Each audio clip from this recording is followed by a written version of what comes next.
प्यारे बच्चों, आज हम लोग दो चर वाले रेखिक समीकरण युग्म पढ़ने के लिए जा रहे हैं। दो चर वाले रेखिक समीकरण युग्म, यह युग्म लिखा हुआ है ना। तो सबसे पहले हम लोग क्या करते हैं, दो चर वाले रेखिक समीकरण के बारे में पढ़ते हैं। दो चर वाले रेखिक समीकरण क्या होता है, फिर दो चर वाले रेखिक समीकरण युग्म के बारे में पढ़ लेंगे। समझे? तो चलिए हम लोग पढ़ते हैं। अब दो चर वाले रेखिक समीकरण। दो चर वाले रेखिक समीकरण है ना। दो चर वाले रेखिक समीकरण क्या होता है, पहले इसके बारे में पढ़ते हैं। समझे? दो चर वाले रेखिक समीकरण के बारे में पढ़ लेते हैं। इसे आप लिखना चाहते इंग्लिश में लिख सकते हैं, linear equation in two variable. समझे? वेरिएबल्स हो गया, linear equation in two variables, दो चर वाले रेखिक समीकरण। समझे? दो चर वाले रेखिक समीकरण के बारे में पहले हम लोग पढ़ लेते हैं। दो चर वाले रेखिक समीकरण क्या होती है, चलिए देखिए, समझा रहे हैं पहले आपको। पहले इसका डिफिनेशन लिखते हैं, a x plus b y plus c equal to 0, जहां ये ए बी सी वास्तविक संख्या क्या है। ए बी सी बाबू क्या है?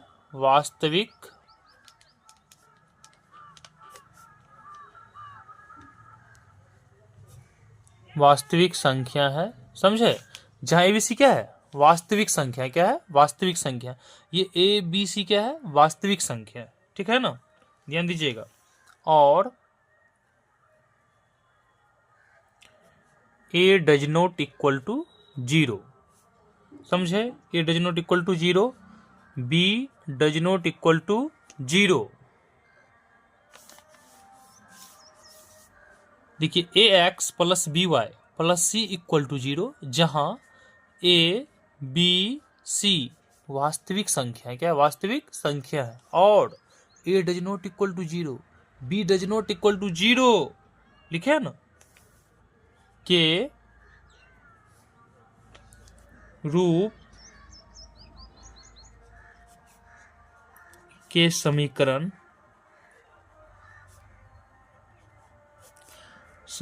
को दो चर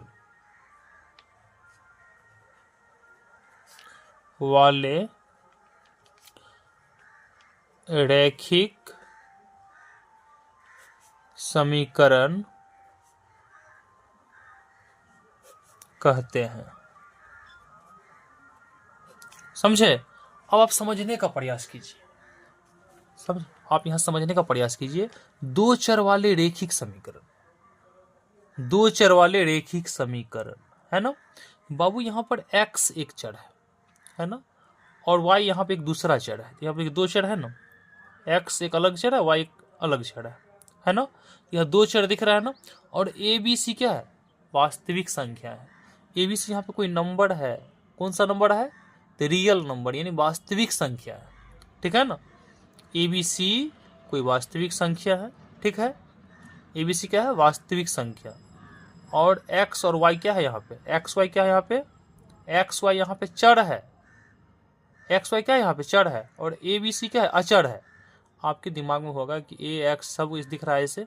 यहाँ पे ये समझने का प्रयास करें आप, यहाँ पे ए बी सी जो है ना, ये अचर है। अचर अचर, समझे? यानी वास्तविक संख्या है। ठीक है ना। और एक्स और वाई क्या है बाबू? यहाँ पे आपका एक्स और वाई जो है ये यहाँ पे चर है। क्या है? चर। यहाँ पे लिखे a x plus b y plus c equal to 0, जहां ए बी सी वास्तविक संख्या है, रियल नंबर है। और a does not equal to 0, b does not equal to 0। अब आपके दिमाग में आएगा यहाँ पे, आप a does not equal to 0 क्यों लिखे, आप समझने का प्रयास कीजिए।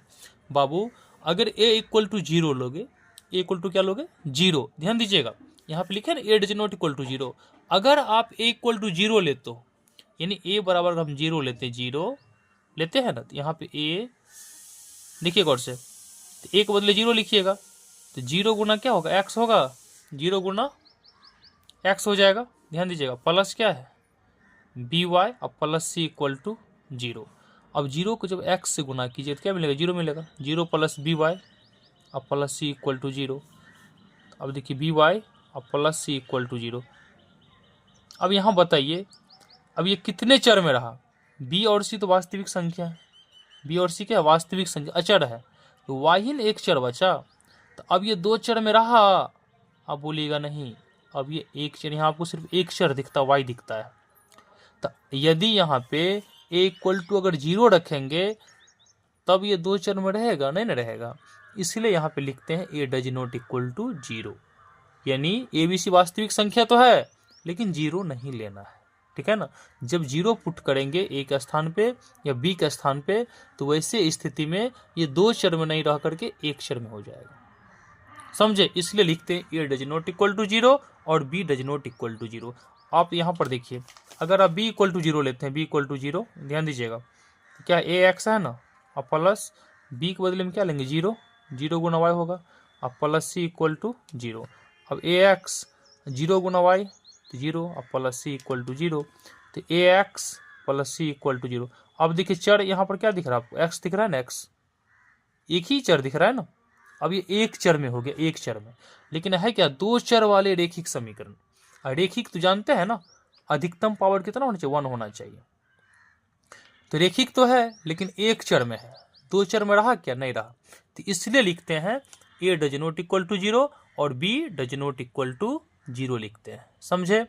तो 2 चर वाले रेखिक समीकरण, तो ax plus b y, ax plus b y plus c equal to 0, जहां ए बी सी वास्तविक संख्या है और a does not equal to 0 b does not equal to 0 के रूप के समीकरण को 2 चर वाले रेखिक समीकरण कहते हैं, क्या बोलते हैं रेखिक समीकरण कहते हैं, समझे। रेखिक समीकरण इसलिए कहते हैं क्योंकि यहाँ पर देखिए x का पावर भी 1 है और y का पावर भी 1 है ना, दोनों रेखिक समीकरण है, दोनों कहते हैं ये 2 चर वाले रेखिक समीकरण है, ठीक है ना। अब इसका कुछ उदाहरण देखिए एग्जाम्पल में, इसका एग्जाम्पल देखिए, जैसे देखो यहाँ पे 2x minus 3y plus 5 equal to 0 है ना, यहाँ पे देखिए एक चर क्या x है, एक चर क्या y है, अब बाकी a b c ये वास्तविक संख्या है ना, a का स्थान पे 2 है, b का स्थान पे कितना -3 है, c का स्थान पे 5 है ना, ये वास्तविक संख्या है, और x और y क्या है आपका एक्स वाई, ये आपका चर है। तो ये जो समीकरण है रेखिक समीकरण कितने चर में है, तो 2 चर में है, एक चर x है और एक चर y है। दूसरा देखिए, जैसे देखिए √2x plus 5y plus 3 equal to 0। यहाँ पर देखो बाबू, ये भी 2 चर में है, एक चर x है, एक चर क्या है y है, और यहाँ पे देखिए एक स्थान पे √2 है ना, यहाँ 2 था, यहाँ √2 है, एक परमेय है एक अप्रमेय है, तो बोले ना वास्तविक संख्या, एबीसी क्या वास्तविक संख्या है, 5 है यहाँ पे देखिए बी के बदले में, और सी के बदले में कितना है 3 है, मतलब ये इसका रूप हो गया a x plus b y plus c equal to 0, ये रूप है 2 चर वाले रेखिक समीकरण का, क्या है ये रूप हो गया इसका, ठीक है ना। ये इसका क्या है एग्जाम्पल, यहाँ 2 चर दिख रहा है ना आपको एक्स वाई। चलिए तीसरा ले लेते हैं example, -1/2x plus 3/5 y -1 equal to 0। यहाँ भी 2 चर दिख रहा है एक्स वाई, दिख रहा है ना, ये सब क्या है 2 चर वाले रेखिक समीकरण है, समझे, 2 चर वाले रेखिक समीकरण है। अब हम लोग क्या करते हैं 2 चर वाले रेखिक समीकरण युग्म पढ़ते हैं, क्या पढ़ते हैं 2 चर वाले रेखिक समीकरण युग्म, 2 चर वाले, अब टॉपिक दे रहे हैं 2 चर वाले रैखिक समीकरण युग्म। समझे? पेयर ऑफ लीनियर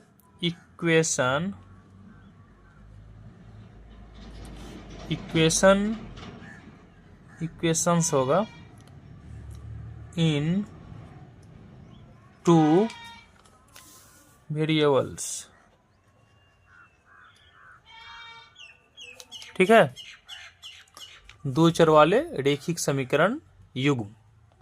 ध्यान दीजिएगा, दो चर वाले रेखिक समीकरण युग्म क्या होता है?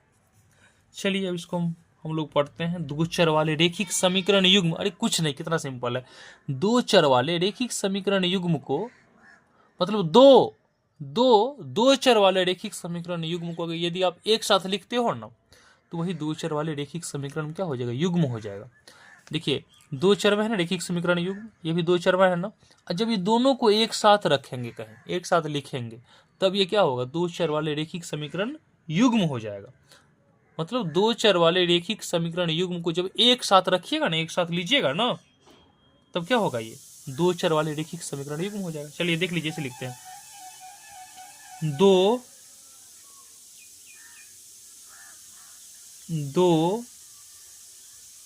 चर वाले दो रेखिक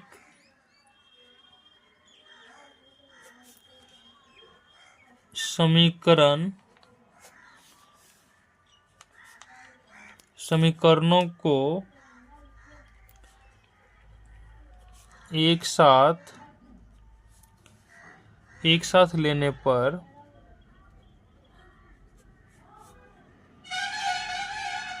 उसे दो चर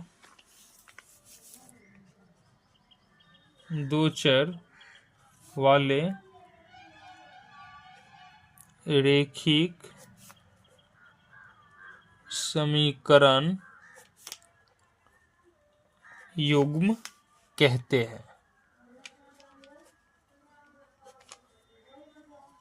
समझे?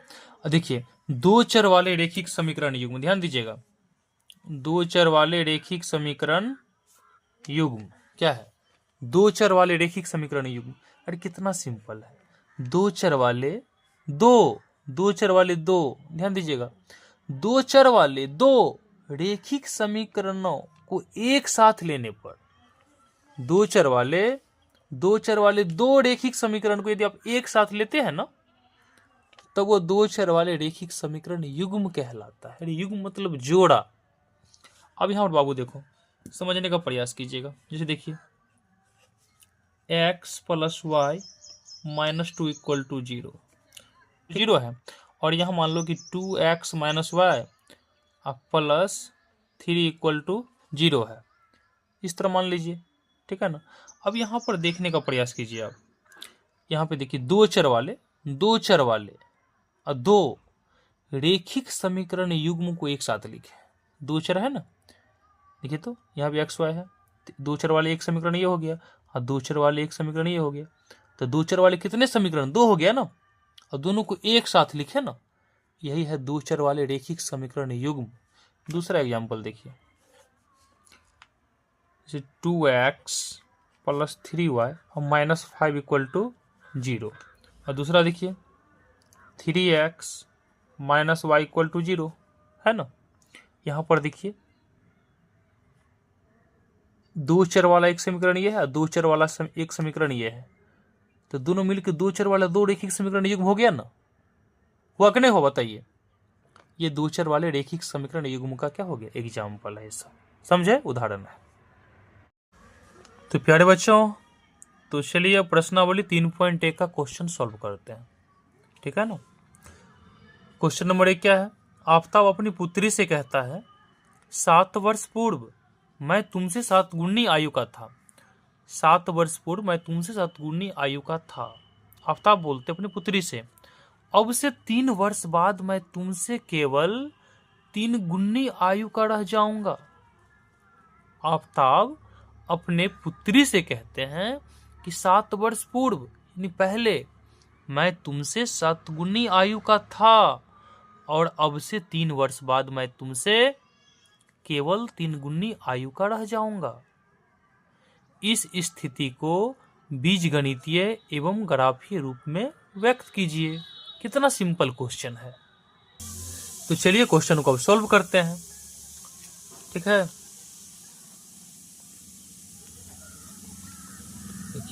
माना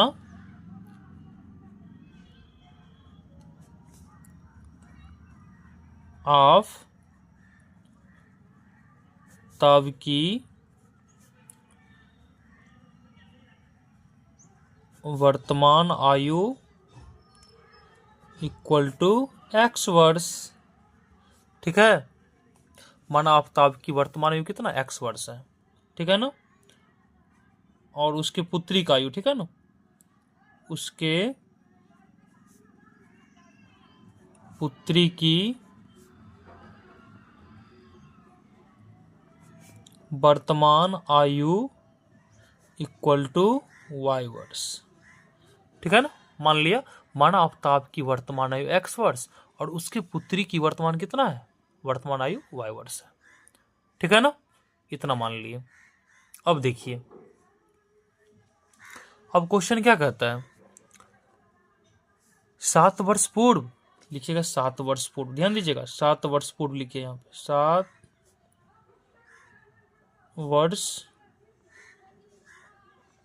वर्ष पूर्व।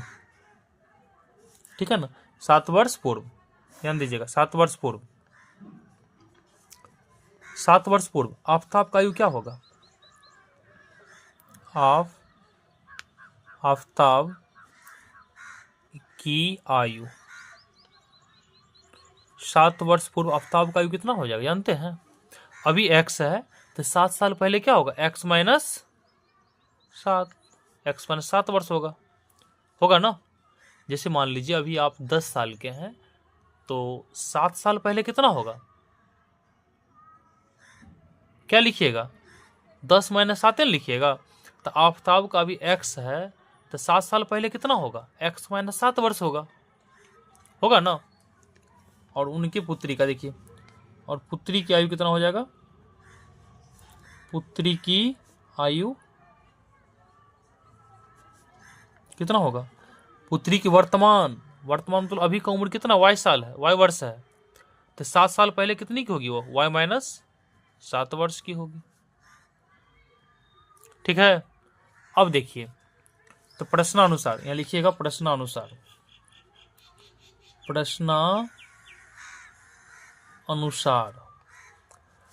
यहाँ ध्यान दीजिएगा, आफताब अपनी पुत्री से कहता है 7 वर्ष पूर्व, तो आफताब 7 साल पहले कितने के थे, x माइनस 7 के है ना, यानी x माइनस 7, आफताब का उम्र जो है यही है ना 7 साल पहले। अरे अभी माने है ना x है तो 7 साल पहले कितना होगा, x माइनस 7 होगा।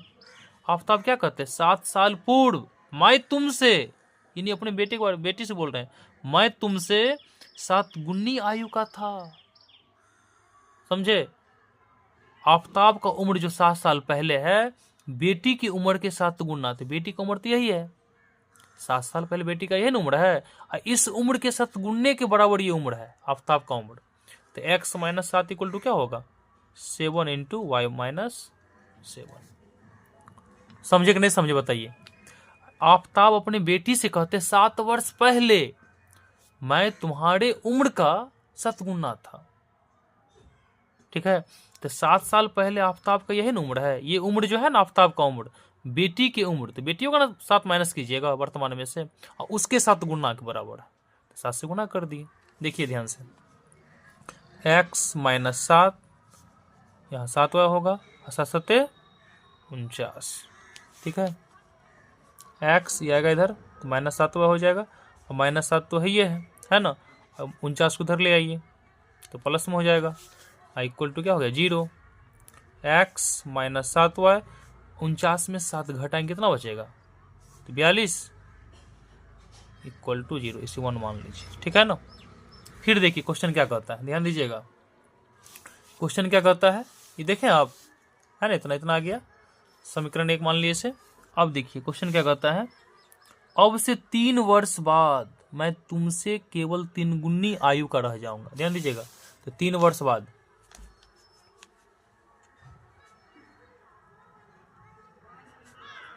तीन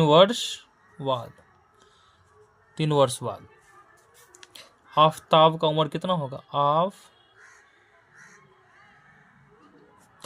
की आयु इक्वल टू कितना होगा। अभी आफताब का वर्तमान में कितना है, वर्तमान में x है ना, तो 3 साल बाद, तो 3 जोड़ दीजिए तो x + 3 वर्ष का हो जाएगा, x + 3 वर्ष का होगा ना। पुत्री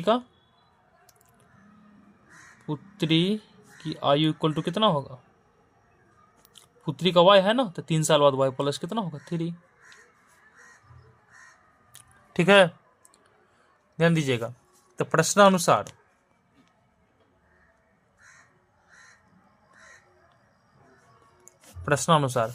क्वेश्चन क्या कहता है, आफताब कहता है क्या, अभी से 3 वर्ष बाद, तो 3 वर्ष बाद का यह ना आयु है x + 3। आफताब अपनी बेटी से कहते हैं 3 वर्ष बाद मैं तुम्हारे उम्र का तिगुना हो जाऊंगा। तो 3 वर्ष बाद आफताब का ये उम्र होगा बेटी की उम्र का तिगुना, तो बेटी का कितना y + 3 है, इसका तिगुना 3 से गुना कर दीजिए, समझे। x + 3 ये या लिखते हो और 3y और 3 तिया 9, ठीक है ना। तो x इसको ले आइए इधर, तो -3y, देखिए +3 तो है ही है, ये 9 जो इधर आएगा तो -9 होगा, इक्वल टू 0।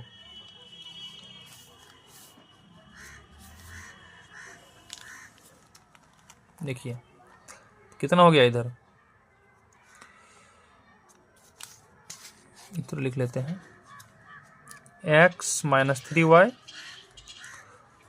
और 3 में से 9 घटाइएगा तो माइनस कितना 6 इक्वल टू 0, इसे मान लीजिए 2, ठीक है ना।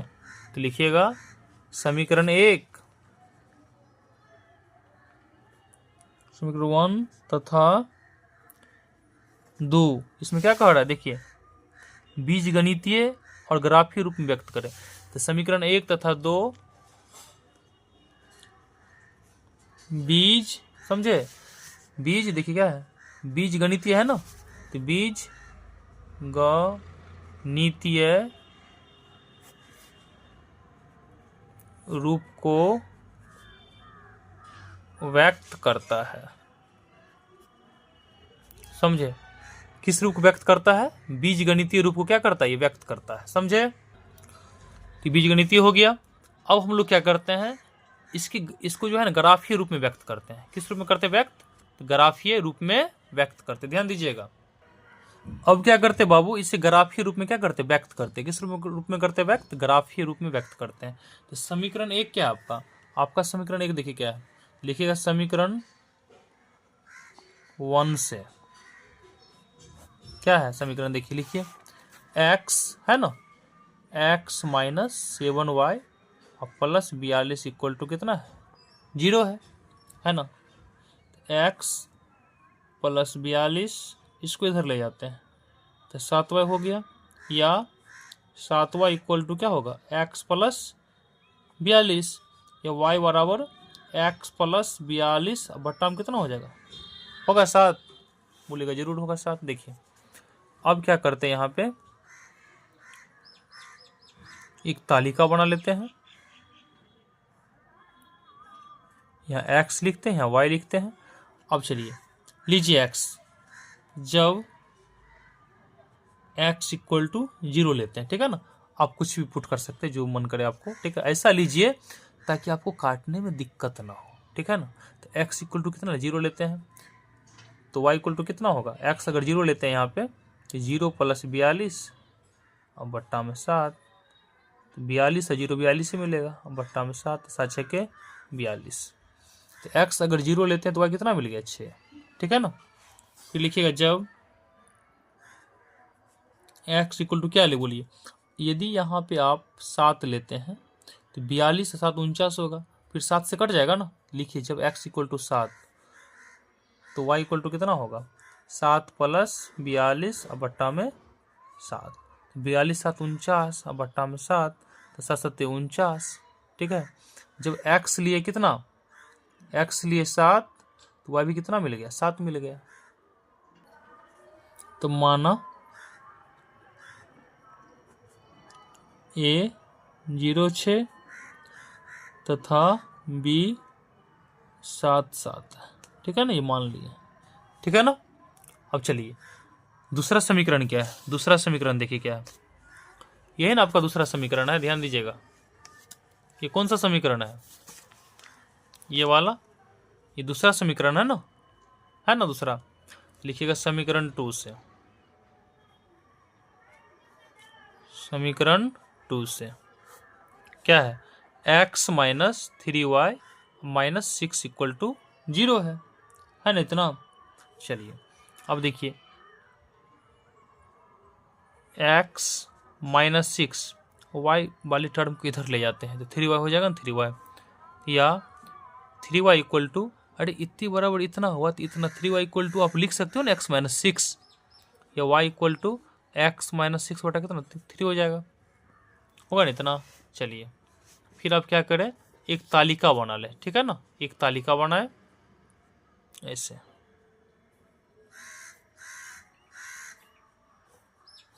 यहाँ x लिखे यहाँ y लिखे, ठीक है, एक तालिका बना ली इस तरह। देखिए लिखिएगा, अब देखिए जब x इक्वल टू कितना ले बोलिए, x इक्वल टू कितना लिखिएगा, जब x इक्वल टू 0 लेते हैं तो y इक्वल टू कितना होगा, 0 माइनस 6 और बट्टा में 3, तो 0 में से 6 घटेगा तो माइनस 6 और बट्टा में 3, तो यहाँ पर देखिए 3 दूना 6, तो y का मान आ गया -2, तो x जब 0 लिए तो y आ गया -2, आया ना। अब देखिए अब क्या करते हैं, x का मान 6 ले लेते हैं, ठीक है ना। देखिए जब x इक्वल टू 6 तो y इक्वल टू कितना होगा, y इक्वल टू होगा 6 माइनस 6 अब बट्टा में होगा 3, तो 6 में से 0 बटा 3, तो 0 में भागा देंगे 3 से क्या मिलेगा, 0 मिलेगा। जब x 6 लिए तो y आ गया 0, आया ना, ये ना आया। चलिए देखिए माना c पहले लिखते हैं x बाद में y लिखते हैं तो y -2 है ना, तथा d 6 0 है, हो गया इस तरह मान लिए। अब इसका क्या करना है, ग्राफ खींचना, क्या करना बाबू, ग्राफ खींचना। चलिए ग्राफ खींचते, ध्यान दीजिएगा क्या करना है, इसका ग्राफ खींचना है, क्यों कहता है ग्राफ के रूप में व्यक्त करने के लिए, तब इसका ग्राफ खींचते, ध्यान दीजिए। अब चलिए ग्राफ खींचते हैं।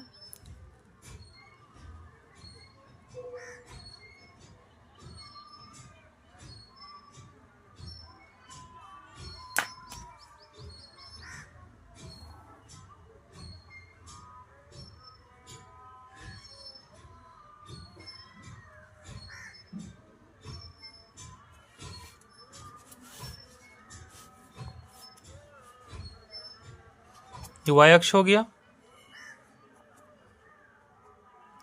एक लेते हैं x अक्ष,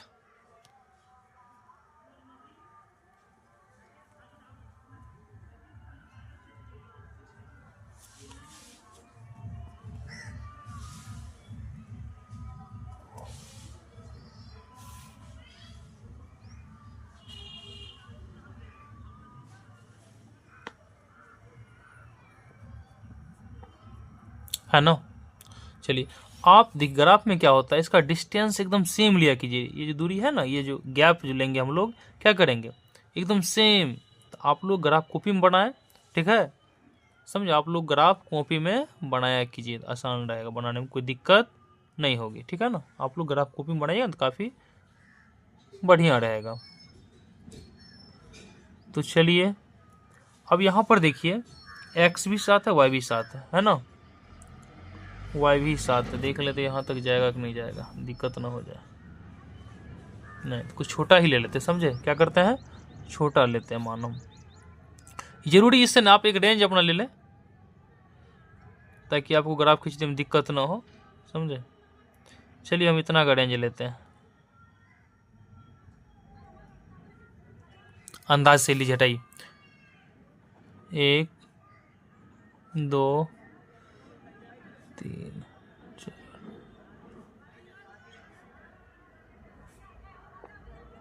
इस तरह ये 1 हो गया, ये 2 3 4 5 6 7 8, इस तरह ले लिए। चलिए 1 2 3 4 5 6 7, इस तरह ले लिए। देखिए जानते हैं ना, ग्राफ में इधर प्लस में लेते हैं, इस साइड माइनस में लेंगे। ये मूल बिंदु हो गया, ये क्या है मूल बिंदु, 0। यहाँ पर देखिए ये -1 होगा, और ये होगा -2, ये होगा -3। माइनस में बस 2 तक है इसलिए लिए हैं, ठीक है ना। ये तो y वाला है वैसे, यहाँ देखिए -1 -2, ज़्यादा नीचे नहीं लिए, समझे, छोटा ही ग्राफ बनाए हैं। अब देखिए आप लोग, अब समझने का बाबू प्रयास करो। यहाँ पर देखो x कितना है 0, x कितना है बाबू, x कितना है 0, y कितना है 6 है। x 0 तो x 0 तो यही हो गया, x 0 यहाँ भी मूल बिंदु पर x भी 0 होता है, y भी 0 होता है। तो x 0 और y कितना है, y आपका 6 है ना, 6। अब देखिए 6 क्या है, प्लस में है ना, तो प्लस y ऊपर में है ना प्लस वाला, तो यहाँ आ जाइएगा। ये बिंदु हो गया आपका a, ये वाला पॉइंट ये हो जाएगा a। यहाँ पर x 0 होगा, y 6 हो गया, ठीक है। फिर देखिए अगला बिंदु b क्या है, x 7 है, y भी 7 है। अब देखो बाबू x 7 दिख रहा है, 7, x पहले x के पास जाएंगे ऐसे 7, और फिर y कितना है 7, प्लस या माइनस, तो प्लस में 7 है, प्लस में है तो y प्लस वाला ऊपर है, तो ऊपर यहाँ से ऊपर जाएंगे ऐसे, ध्यान दीजिएगा। ग्राफ में देखिए कैसे बना रहता है, ठीक है ना। मतलब आपका ये वाला बिंदु हो जाएगा, ये वाला पॉइंट हो जाएगा, ये हो गया b, x भी 7 होगा, y भी 7 होगा, ठीक है ना। ये b हो गया, x भी 7 और y भी 7 हो गया। अब देखिए बाबू, अब समझने का प्रयास कीजिएगा। अब आइए c के पास, इस समीकरण 1 का दोनों पॉइंट है, तो एक वाले पॉइंट को पहले मिला लीजिए, आपको दिक्कत होगा वैसे। एक वाले पॉइंट ए भी है ना, इसको मिला लीजिए, इसको इस तरह मिला लेते हैं, मिला लिए। ये 7 है 7, और ये भी 7 है, ठीक है ना, इस तरह मिला लिए। अब देखिए अब क्या करना है आपको, यहाँ देखिए x कितना है 0 है ना, y -2 है, तो x 0 और y -2, नीचे आइएगा ना, y -2 है तो माइनस वाला y नीचे है, ये हो गया c। यहाँ x है 0 और y है -2, है ना। ध्यान दीजिएगा c क्या था, ये जो c और d कोऑर्डिनेट है, ध्यान दीजिएगा c और d है ना, c कितना है, c है आप c जो है c है 0, -2, और d कितना है, d है आपका 6, 0, d है ना 6, 0, ध्यान दीजिएगा। अब देखिए तो c कितना है, c में देखिए 0 -2 है, तो x है 0, तो x तो हो गया 0, और y है -2, तो -2 नीचे है ना, तो यहाँ आ गया, ये c का पॉइंट हो गया ये। और d में देखिए x कितना 6 है, तो पहले x के पास जाएंगे प्लस में, तो 6 यहाँ है, और y कितना है 0। अब यहाँ से y 0 है तो ऊपर उठ नहीं सकते हैं, यानी x एक्सिस पे y का मान 0 होता है, पता है ना आपको, यही पॉइंट हो गया आपका, ठीक है। तो c, ये हो गया d, तो ये हो गया 6, 0। अब c को d से मिला दीजिए,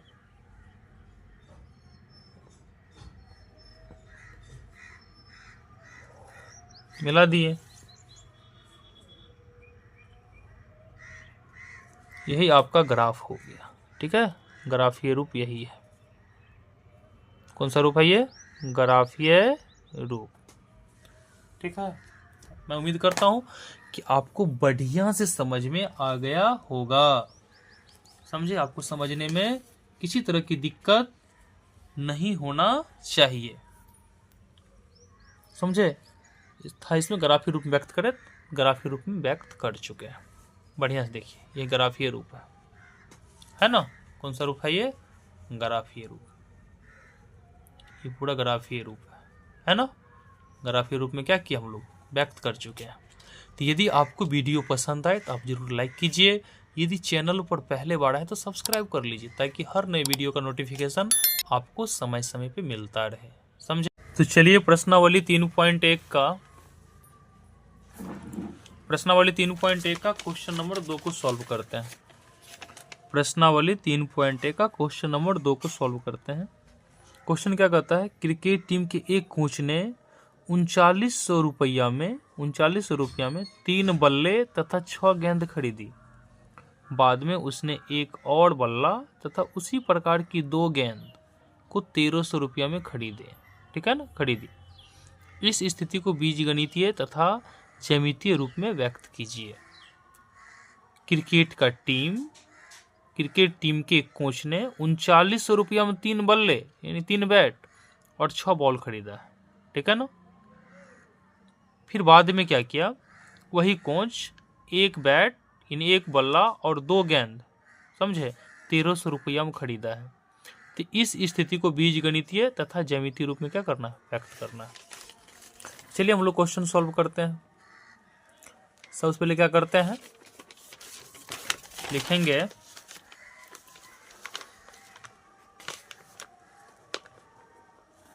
माना एक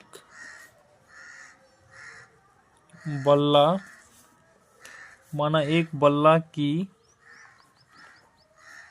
कीमत इक्वल टू x रुपया, ठीक है, तथा एक गेंद की कीमत इक्वल टू y रुपया। मान लिए, माना एक बल्ला की कीमत x रुपया है और एक गेंद की कीमत y रुपया है, ठीक है ना।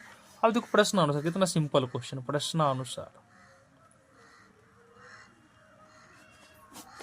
प्रश्नानुसार क्वेश्चन क्या कहता है, क्वेश्चन कहता है 3 बल्ला, तो एक बल्ला की कीमत x रुपया, तो 3 बल्ला की कीमत कितना होगा, 3x होगा ना। फिर क्वेश्चन क्या कहता है, एक गेंद की कीमत माने ना y रुपया, तो 6 गेंद लिया, कितना गेंद लिया, 6 गेंद,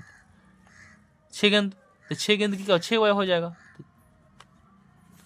अब बताइए, तो एक बल्ला की कीमत x रुपया, तो 3 बल्ला का 3x रुपया हो गया, और एक गेंद की कीमत y माने तो 6 गेंद का 6y, तो ये 3x रुपया 6y रुपया, यही दोनों रुपया का योग कितना है, 3900। कितना है बाबू, 3900 रुपया, ठीक है।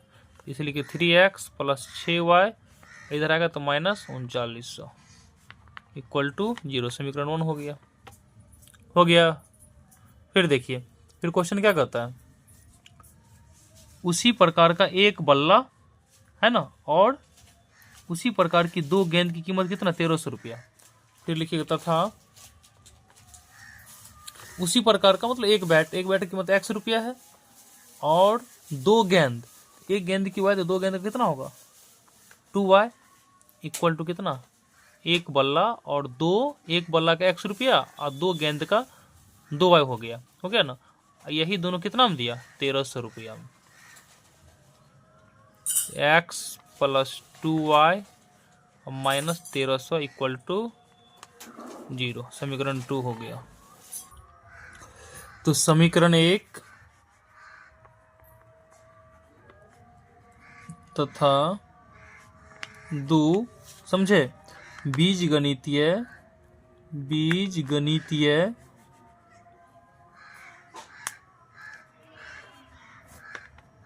रूप को व्यक्त करता है। समीकरण 1 और 2 क्या करता है, बीजगणितीय रूप को व्यक्त करता है। अब क्या करना बाबू, आपको ग्राफीय रूप में व्यक्त करना है, ठीक है ना।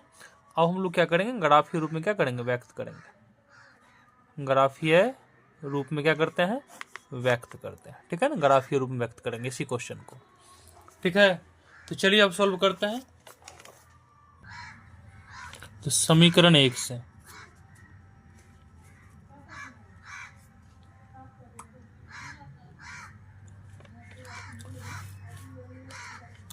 समीकरण एक से। समीकरण एक से देखिए, समीकरण एक क्या है आपका, 3x plus 6y minus 3900 equal to 0 है ना। या 3x प्लस 6y, 39 इधर भेजेंगे तो प्लस में हो जाएगा, होगा ना। अब बताइए, तो 6y इक्वल टू क्या होगा, 3900 और माइनस का 3x, तो y equal to 3900 minus 3x, अब बट्टा में कितना होगा, 6 हो जाएगा, होगा ना। अब बाबू क्या करते हैं यहाँ पे, ध्यान दीजिएगा, एक बना लीजिए इस तरह सारणी, ठीक है। छोटा हो गया ना, थोड़ा बड़ा बनाना चाहिए, चलिए कोई बात नहीं। अब यहाँ पर क्या करते हैं, आप क्या करो, x रखिए, ठीक है ना, अपने मन से x रखिए। देखिए जब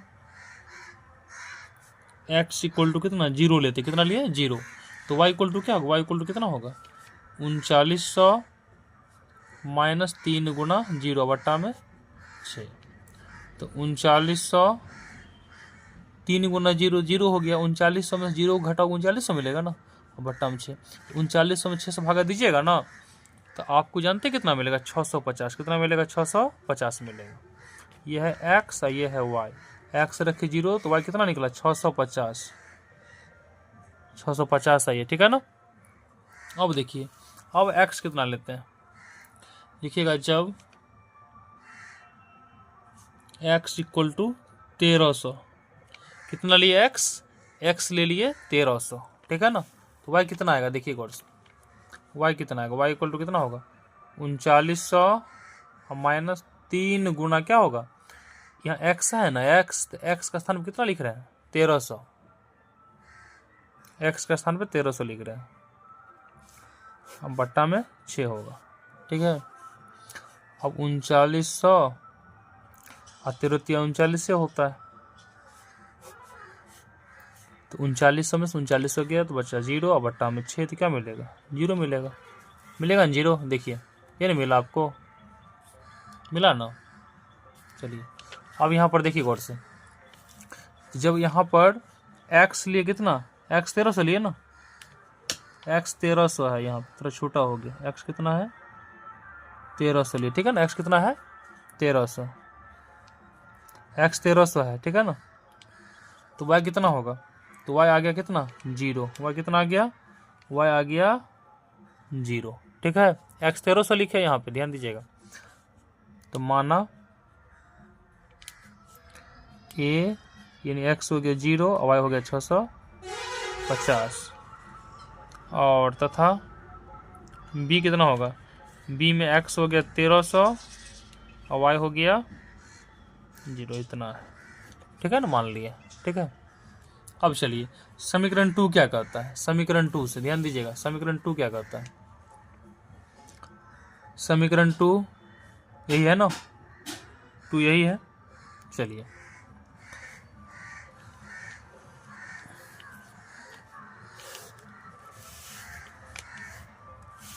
यहाँ सॉल्व कर लेते हैं समीकरण 2 से।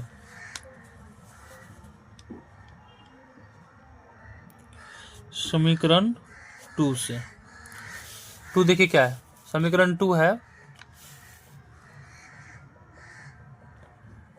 x प्लस 2y माइनस 1300, ध्यान रखिएगा x plus 2y minus 1300 equal to 0 है, x प्लस 2y यहाँ लिखते हैं x plus 2y minus 1300 equal to 0, है ना, इतना ध्यान दीजिएगा, यही है समीकरण आपका। तो यहाँ देखिए x प्लस 2y, इसको भेजेंगे इधर तो 1300 प्लस में हो जाएगा, 2y इक्वल टू क्या होगा 1300 माइनस x, तो y इक्वल टू बाबू 1300 माइनस x बट्टे का 2 हो जाएगा, बट्टा में 2 हो जाएगा, इतना हुआ ना। चलिए एक सारणी बना लेते हैं, सबसे पहले बना लिए। अब देखिए यदि x इक्वल टू कितना लीजिएगा, यदि x इक्वल टू, बताइए कितना लेते हैं, यदि x यहाँ पर ले लेते हैं कितना, यदि x इक्वल टू 0 लेते हैं, कितना लेते हैं 0, तो y इक्वल टू कितना आएगा 1300 माइनस 0 बट्टे का 2, तो 1300 बट्टा में 2 यानी 650। ये x है, ये y है, x लिए 0 तो y आ गया 650, आया ना। फिर अब देखिए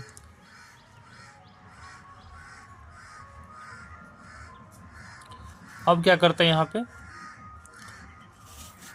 यदि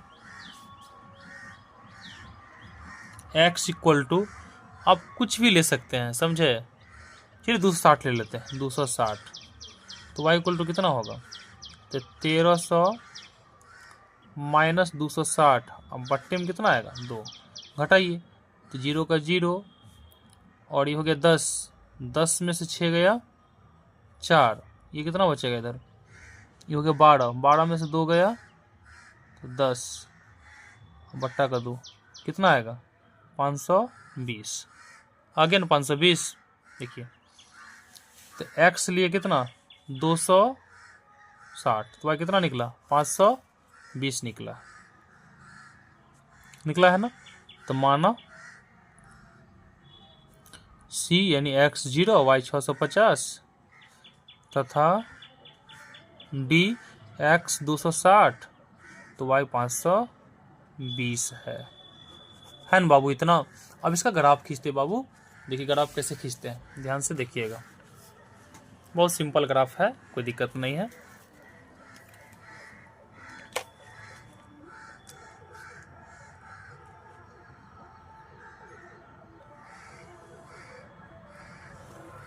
ये आपका x अक्ष हो जाएगा और ये y अक्ष खींच ली, ठीक है ना, ध्यान दीजिएगा सब प्लस में है इसलिए इधर ज़्यादा बड़ा करके नहीं लिए हैं, ठीक है ना। ये y अक्ष हो गया, ये आपका x अक्ष है ना, x अक्ष। चलिए अब देखिए यहाँ पे, अब यहाँ पर देखिए सभी 13 के पहाड़ा में है, 13 दूना 26, 13 चौका 52, 13 पंचे 65 है ना, 13 के पहाड़ा में दिख रहा है ना।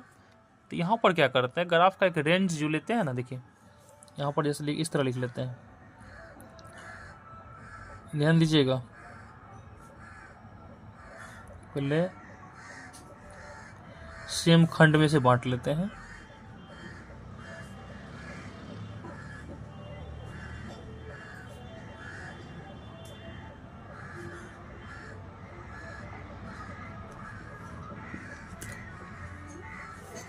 बाबू इसको 130 लेते हैं, तो ये कितना हो जाएगा 260, ये कितना हो जाएगा, ये हो जाएगा 39 390, 13 चौका 52 यानी 520 होगा ना, 13 पंचे 65 650 होता है इस तरह, 13 छक्के 78 यानी 780 हो गया ये, ठीक है। फिर अगला क्या हो जाएगा 910, जानते ही आप हैं। फिर इस तरह क्या करते हैं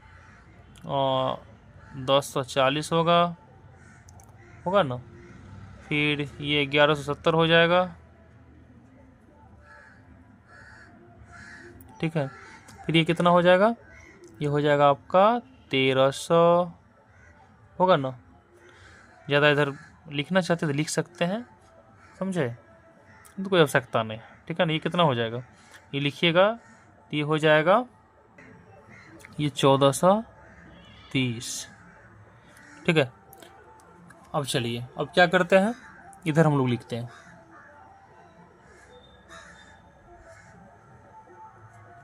पहले सेम खंड में बांट लीजिए, आप लोग ग्राफ को भी बनाइएगा। देखिए 130 260 390 520 650 780 910 है ना, इस तरह ले लिए, कोई दिक्कत भी है बताइए। आप जरूरी नहीं है कि हम जो ले रहे हैं आप वही लें, अपने मन से कोई भी मान रख सकते हैं, आप ग्राफ खींच सकते हैं, इसमें किसी तरह की कोई दिक्कत नहीं है, ठीक है ना, समझे। ये मत दिमाग में रखिएगा हम जो लिए हैं आपको भी वही मान लेना, ऐसा नहीं है ग्राफ में। आपको जो मन करे, जो दिल करे, वो एक्स का मान रखिए, वाई आपको मिलेगा, आप ग्राफ खींचे, कहीं से कतई से कोई दिक्कत नहीं होगी, ठीक है। चलिए अब यहां पर देखिए ए एक्स 0 वाई 650 है ना, एक्स 0 है ना, देखिए गौर से एक्स 0 है, वाई कितना 650 है, तो एक्स 0 तो मूल बिंदु में क्या होता है, यहाँ एक्स भी 0 वाई भी क्या होता है 0 होता है, तो एक्स 0 वाई 650, तो यही है, ये पॉइंट हो गया, ये हो गया ए एक्स 0 वाई 650, ठीक है। फिर देखिए बाबू बी में देखो एक्स कितना 1300 प्लस में है ना, तो एक्स 1300 यहाँ आ जाएंगे और वाई कितना है 0, तो एक्स अक्ष वाई का मान 0 होता है, तो बी एक्स हो गया 1300, वाई हो जाएगा 0, ठीक है। अब देखिए अब यहाँ पर देखो, अब यहाँ पर देखिए एक्स कितना है, एक्स यहाँ भी 0 है, वाई 650 है, एक्स 0 वाई 650, तो एक्स 0 वाई 650, यानी आपका ए और सी पॉइंट एक ही हो गया, सी भी पॉइंट यही होगा, यही पॉइंट सी भी है ना, दोनों का कोऑर्डिनेट सेम है ना। और डी एक्स कितना है 260, तो 260 यहाँ है ना, और वाई 520, देखिए 520,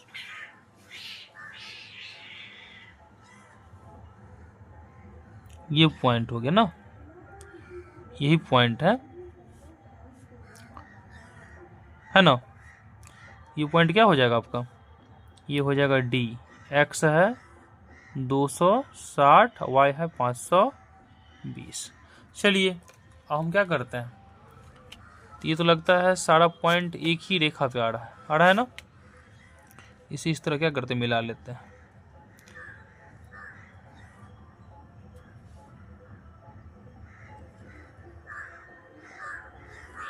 मिला लिए, ये थोड़ा ग्राफ खींचने का ऐसा हो गया है, संपाती है सभी, समझे ना, ये सभी बिंदु जो है ना एक ही रेखा पे आता है,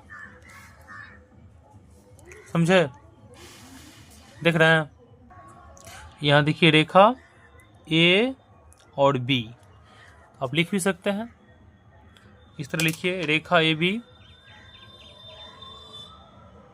रेखा ए बी समीकरण एक का आलेखीय, समझे, आलेखीय निरूपण, आलेखीय निरूपण करती है तथा रेखा सी और डी, रेखा सी डी समीकरण 2 का आलेखीय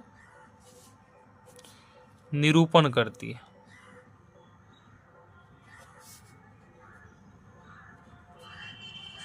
इस तरह आप लिख भी सकते हैं, ठीक है, मन करे लिखिए, नहीं करे कोई दिक्कत नहीं, समझे।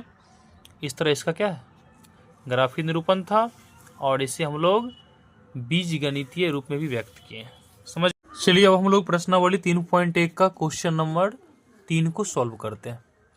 क्वेश्चन क्या है, 2 केजी सेब और 1 केजी अंगूर का मूल्य किसी दिन 160 रुपया था, है ना, 1 महीने बाद 4 केजी सेब और 2 केजी अंगूर का मूल्य 300 रुपया हो जाता है, तो इस स्थिति को बीजगणितीय और ज्यामितीय रूप में व्यक्त कीजिए।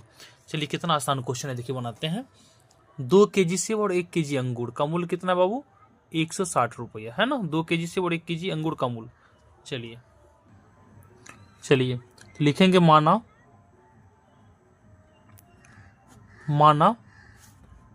1 केजी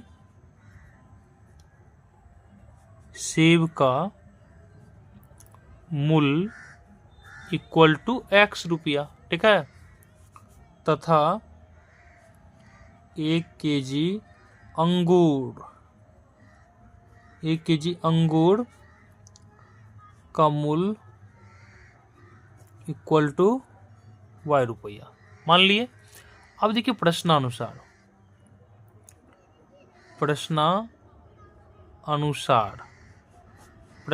क्या कहता है, क्वेश्चन कहता है 2 kg सेब और 1 kg अंगूर, तो 2 kg 1 kg सेब का मूल्य x रुपया, तो 2 kg का 2x रुपया होगा ना।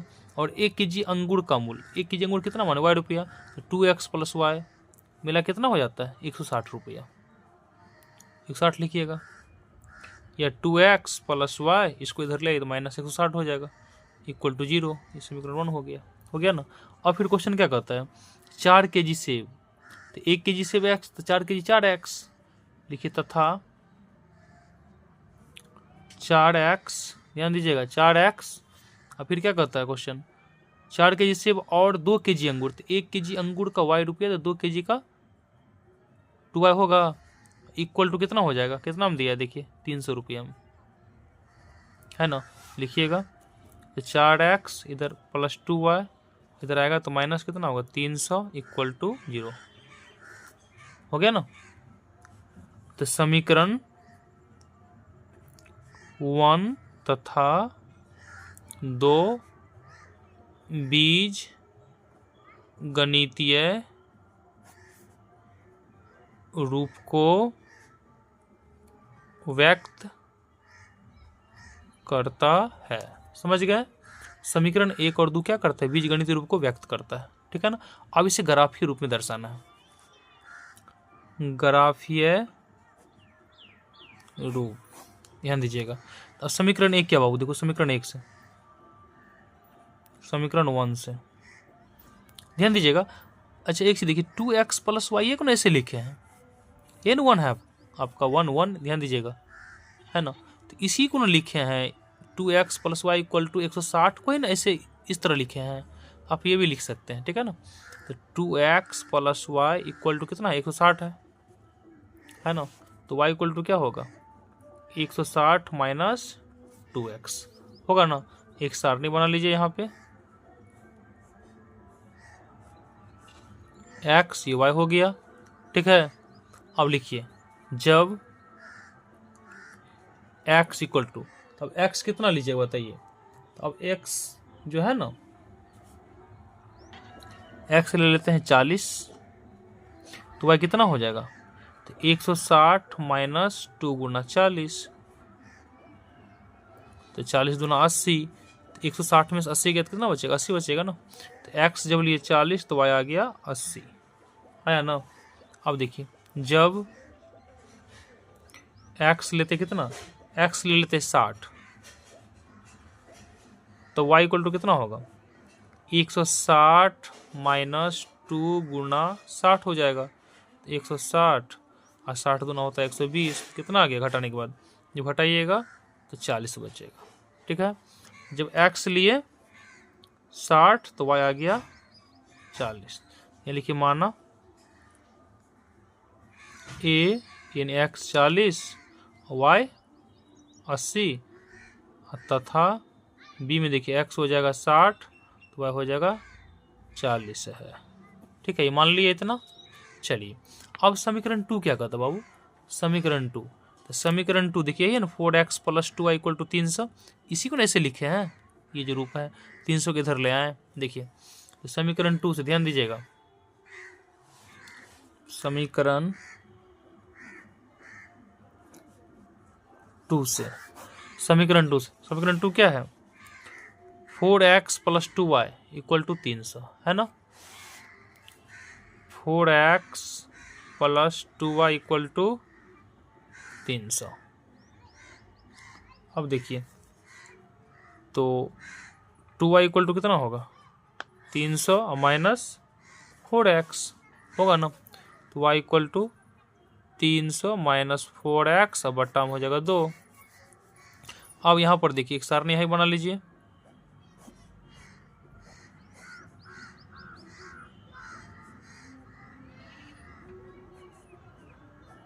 देखिए x ये y हो गया। लिखिए जब x इक्वल टू एक्स कितना लीजिए बताइए।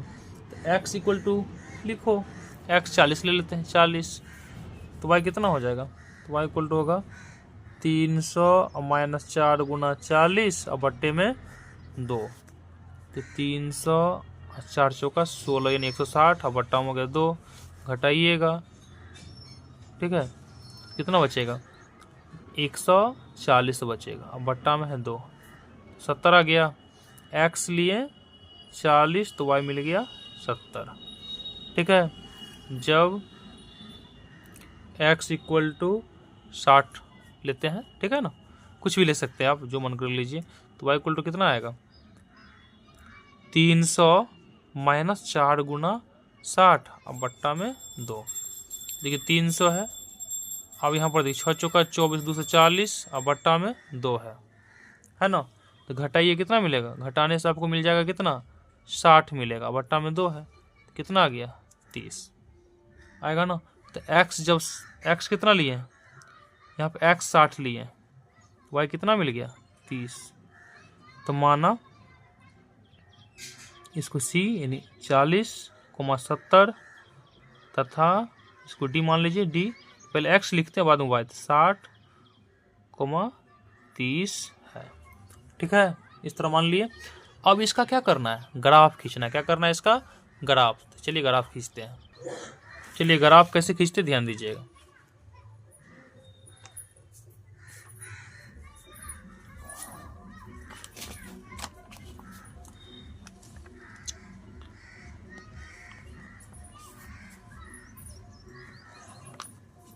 ठीक है, ग्राफ इसका खींच रहे हैं। अब यहाँ पर क्या करते हैं, ये तो मूल बिंदु हो गया, ये आपका y अक्ष और ये आपका x अक्ष है,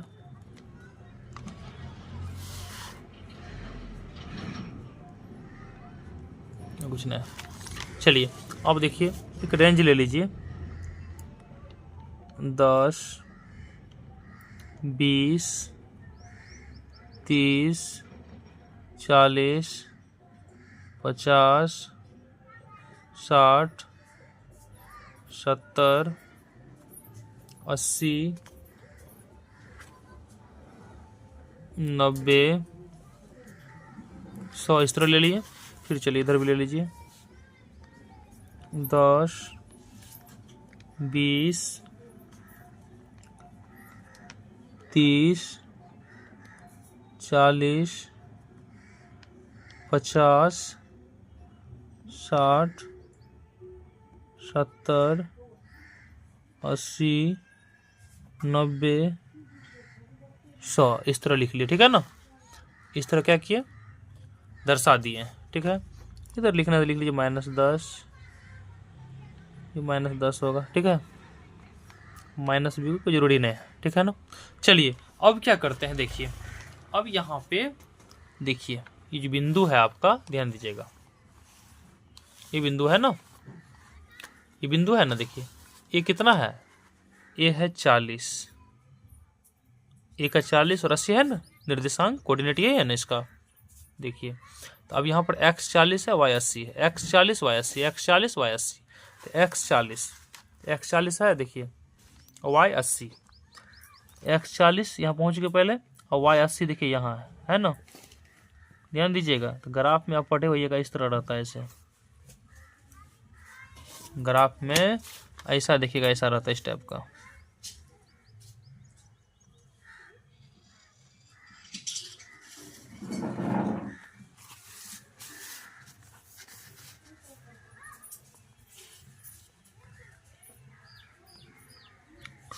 देख रहे हैं ना, इसके सामने ही हुआ ना ये पॉइंट, ये एक बिंदु हो गया, ठीक है ना।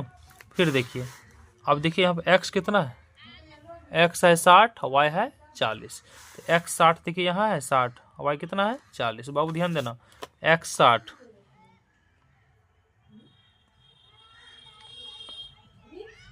ठीक है, y कितना है 40, ये पॉइंट हो गया, ये पॉइंट है ना, ये हो गया A और ये हो गया B, है ना, AB है, तो AB को मिला लो बाबू, AB को मिला लीजिए, चलिए मिला लेते बाद में।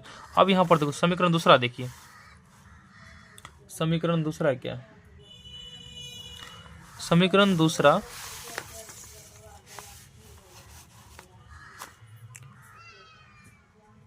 x40 है y70 है, x40 y70, तो x40 y70 बाबू, x40 y देखिए 70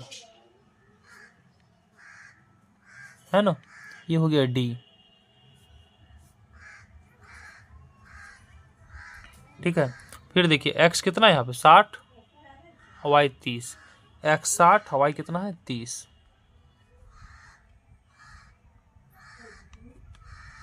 यहाँ आ गया ना, बोलिए ये हो गया आपका, ये C था बाबू, ये C है C, और ये आपका D हो गया ना D। चलिए अब क्या करते हैं, A को B से और C को D से मिलाते हैं, ध्यान दीजिएगा, ये आपका AB हुआ, मिलाइए इसको इस तरह, मिला लिए, और C को D से मिलाइए,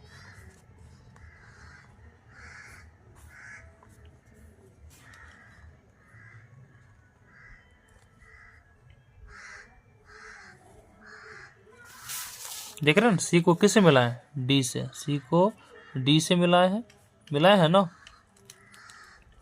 और A को B से मिलाए, ठीक है। देखिए देखिए गौर से, यहाँ पे C को D से मिला लिए और A को B से मिला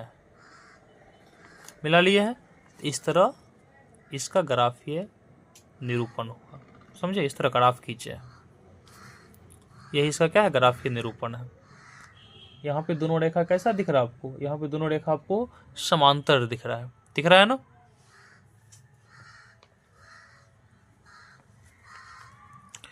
आप इस तरह लिख सकते हैं,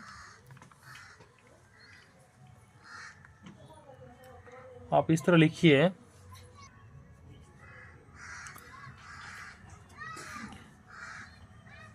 दत्त समीकरण का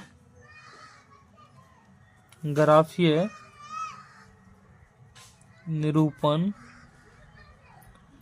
समांतर, समझे, समांतर रेखाएं हैं, क्या है, रेखाएं, समांतर रेखाएं लिखिए, रेखाएं, 10 समीकरण ग्राफीय निरूपण क्या है, समांतर रेखाएं है ना, एक AB और एक CD आपस में समांतर है। तो मैं उम्मीद करता हूं कि आप लोग को ये वीडियो काफ़ी पसंद आया होगा।